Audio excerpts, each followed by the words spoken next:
Armando said the message was basically, if you're not all the way in, don't show up. Can you elaborate on that and sort of what you wanted to get across to them? Well, we did have a long discussion, a much needed discussion in the locker room, and one of the things that I like to do is keep those comments with the guys in the locker room. Reason being is not that I don't want to tell you, but in order to move forward, it's best to talk to the people that you're moving forward with. And so I appreciate the question. It was a long and much needed conversation. Can you say why it was much needed at this particular moment?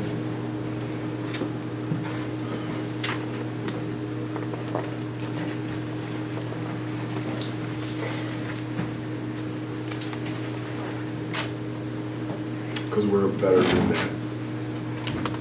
And we're better than this. How would you describe the energy, the defense in the first half? There was none. What are you most disappointed about with your team right now, especially the way the last 3 games have played out?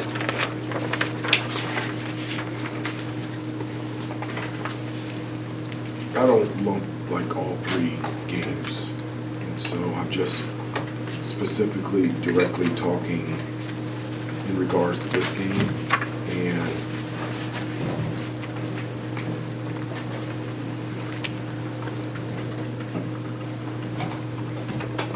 the only thing that I've ever wanted as a coach is I just want a team with my personality.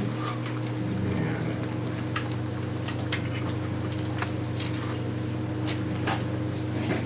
we just didn't play that way in the first half. Are you saying that in the first half they didn't have your personality? No, I'm not saying that. I'm just saying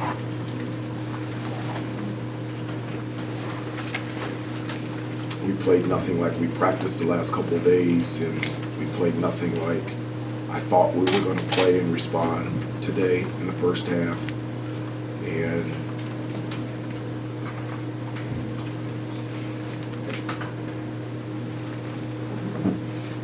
we just didn't play the way that I wanted to in the first half. Armando Hubert, mentioned that disconnect. Why do you think there's a disconnect in practice from how you think they're going to play to what's happening on the court? It's a great question. I don't know. One of the things that I did say, and I'll give you one thing that I did say is I understand that when speaking to the team, whether in the locker room or wherever, I'm not just speaking to them. In the locker room, there's more voices in the locker room. And I think I've said that before, that every time that I speak to the team, I'm speaking to 30 to 40 voices. They're not just 18.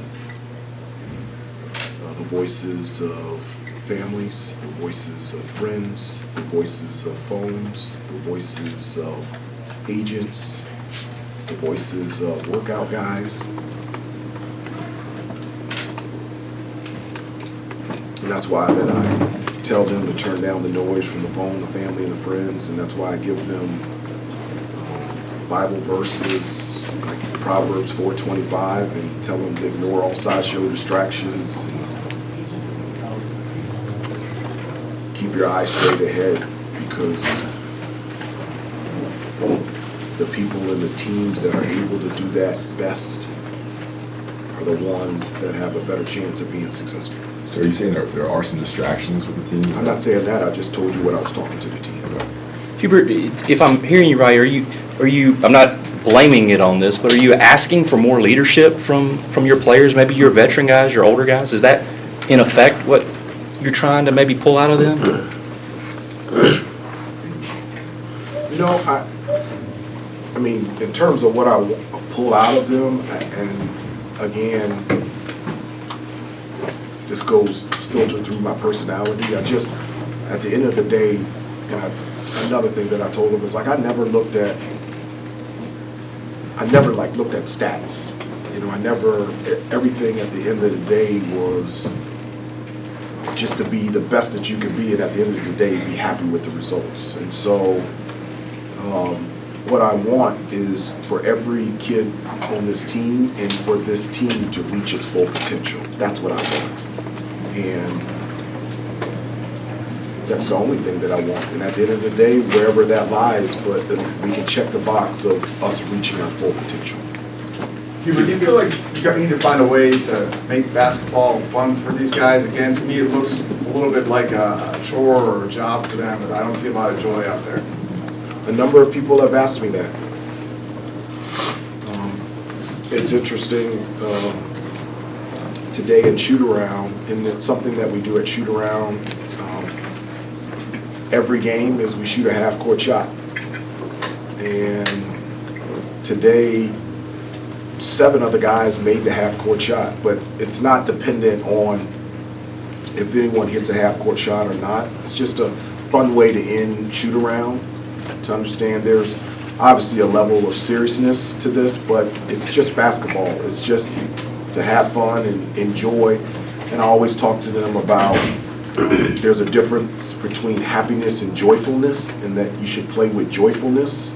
I tell them that happiness is something that personally happens to you, but joyfulness is an act of thankfulness and appreciation for doing something that you love, doing something that you love with people that you love, and doing something that you love with people that you love at a place that you love.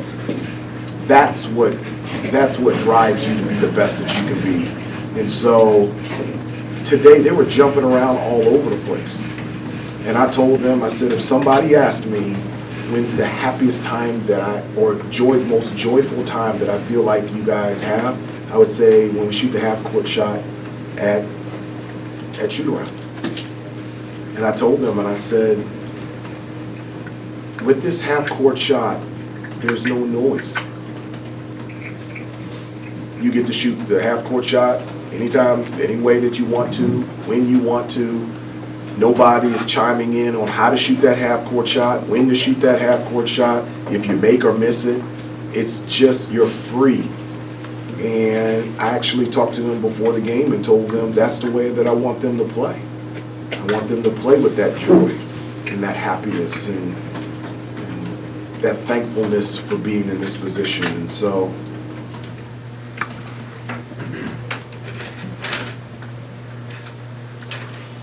that's the way I enjoyed playing basketball. I just loved it and loved the people that I was doing it with. Guys, hang on. RJ's ready, so I'm holding him right now, so I don't want to hold him too long. And Caleb and Puff and those guys will be ready too, so finish up with Coach Davis. I don't want to make RJ wait too long. Avoided a performance like this all season. Is this something that you kind of would, in the back of your mind, was afraid was maybe Not at all. festering? Or? I don't look at that. I don't look at we lost by 1 or we lost by 20 or we fought in the second half and cut it to 8. I don't look at that. A loss is a loss, and we have to find a way to fix, to get better, to regroup,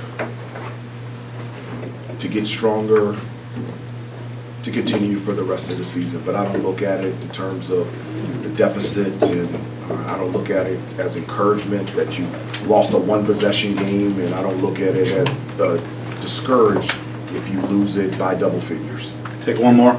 Hubert, how would you describe the chemistry on the team right now? Armando seemed to think that was another area that could potentially be improved as the rest of the season goes on. I do. I agree with Armando on that. Has it been that way over the course of the season, or is that something that's changed of late?